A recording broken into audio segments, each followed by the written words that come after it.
Coming from New Zealand, like it still is kind of like, all right, it kind of feels like a lockdown light. Ditching the suits for sweats again, as provincial restrictions put many Canadians back into work-from-home mode. Some Canadians opine that Ontarians and Quebecers are living through some of the harshest lockdowns anywhere on Earth. Data puts Canada somewhere near the front of the pack for COVID restrictions, but at least one Canadian has lived through worse. At the beginning of like the very first lockdown, you couldn't do online shopping. Like they shut down the post offices, so you couldn't do shipping. And then they introduced that after 4 weeks.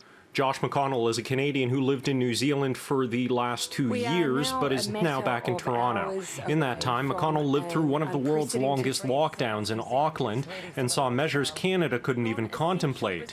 The New Zealand lockdown stage 4 closed all but non-essential businesses, and people were asked to produce papers if traveling more than 5 kilometers from home. If you were some kind of essential worker, you had to have documentation with you in case the police stopped you to say, hey, what are you up to? Similar restrictions were introduced in Ontario in April last year, but rolled back the very next day after public outcry. That was last year, but how about now? Oxford University is tracking global COVID restrictions using an index that tracks 9 factors, including work and school closures and travel bans. They find that Canada has the 5th strictest COVID lockdowns in the world. Among democratic nations, only Germany, Greece, Fiji, and Jamaica currently have stricter measures, while mainland China also makes the top 4.